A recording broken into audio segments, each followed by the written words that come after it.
मेरा खुद का प्रश्न था विधानसभा में फरवरी महीने में, मैंने पूछा था कि जब से नई सरकार आई है जून 24 से फरवरी तक कितने क्राइम्स रजिस्टर हुए हैं महिलाओं के अगेंस्ट में।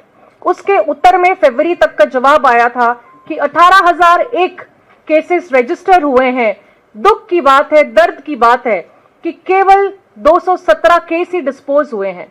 तो आप देखिए, ये है अचीवमेंट एक साल की। मैं तो यही बोलूंगी, this is the achievement of 1 year, this is the achievement of the fake narration being spread by the government instead of providing basic security, self-respect, dignity to women. The government is busy in the marketing and promotion and has been insensitive.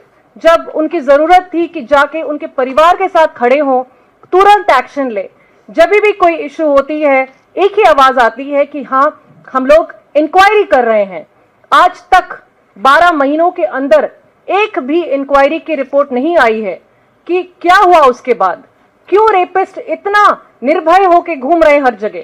क्यों rapist के अंदर कोई डर ही नहीं है कि एक tourist destination, जब हम काम कर रहे हैं कि टूरिज्म बढ़े हमारे स्टेट में, लोग आए हमारे स्टेट में, एक टूरिस्ट डेस्टिनेशन, टूरिस्ट स्पॉट से एक लड़की को लेकर गैंग रेप कर देते हैं, तो लॉ एंड ऑर्डर कहां गया?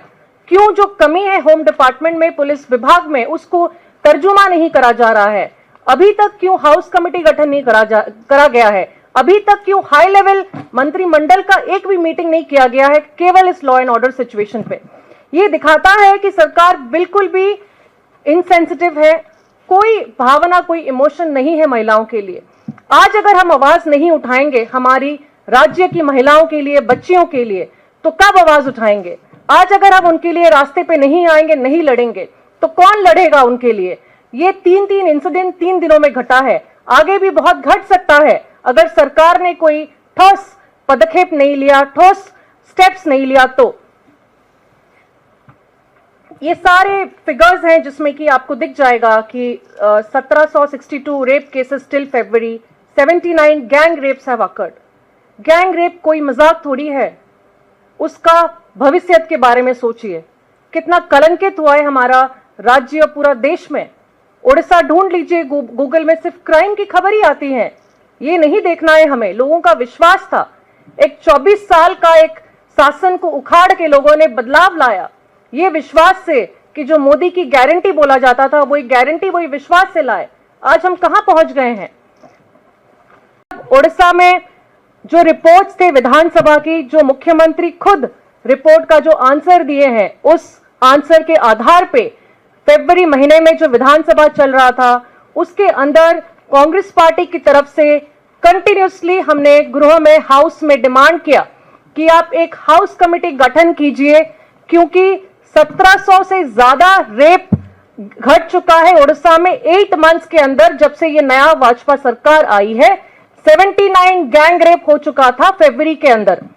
उसके बाद भी हमारे हाउस में कोई हमारी बात नहीं सुनी एंड स्पीकर मैडम ने हम 14 एमएलएस को वहां से सस्पेंड कर दिए। उसके बाद एक बहुत बड़ा घेराव भी किए। उनका एक ही उत्तर था, मुख्यमंत्री का एक ही जवाब था कि ऐसा क्या घट गया है, ऐसा क्या हुआ है हमारे राज्य में कि हाउस कमेटी गठन करा जाएगा। मैं बोलना चाहती हूं कि ये कुछ छोटी घटना नहीं है। ये गैंग रेप एक आम इंसिडेंट बन चुका है हमारे राज्य में। एक एक गैंग रेप पूरा देश को हिला देता था। गोपालपुर इंसिडेंट हो गया, उसके बाद कल की दुर्घटना अगर बोलूंगी, ये मुख्यमंत्री के जिला से है, केओंझर जिला से है, जिसमें भी एक छोटी बच्ची को रेप करके, मर्डर करके उसको फांसी में टंगा दिया गया है। कल रात की अगर खबर बोलूंगी, एक शादीशुदा औरत को 4 लोग उसको गैंग रेप कर दिए होटल में। 3 rape incidents in 3 days. This is not कि क्या हो गया है, ये बहुत ही संगीन है। हम महिलाओं की आवाज कोई नहीं सुन रहा है। राज्य सरकार सुनने को पूरा नाराज है। वो एक फेक नैरेटिव करके अपने सेलिब्रेशन मूड में लगे हुए हैं, 1 ईयर सेलिब्रेशन मोड। यही वीआईपी कल्चर की वजह से ना पुलिस, ना प्रशासन, ना कोई महिलाओं की सुरक्षा पे ध्यान दे पा रहे हैं, ना महिलाओं के सशक्त करने के लिए कुछ भी स्टेप्स ले पा रहे हैं। ये खबर कुछ कुछ आप तक पहुंचाऊंगी कि हमारे राज्य में प्रत्येक दिन 15 क्राइम घट रहा है महिलाओं के अगेंस्ट में। ये हमारे मंत्री ने खुद बोला है कि 28,000 महिला और बच्चों के अगेंस्ट में अपराध हुआ है 1 साल के अंदर। मुख्यमंत्री का खुद का उत्तर है कि rape cases rose up by 8% in 2024, total cases went up by 7%। ये प्रत्येक जगह में जो बड़ी बड़ी दुर्घटना घटी है उसके पूरा लिस्ट हमारे पास है यहाँ पे।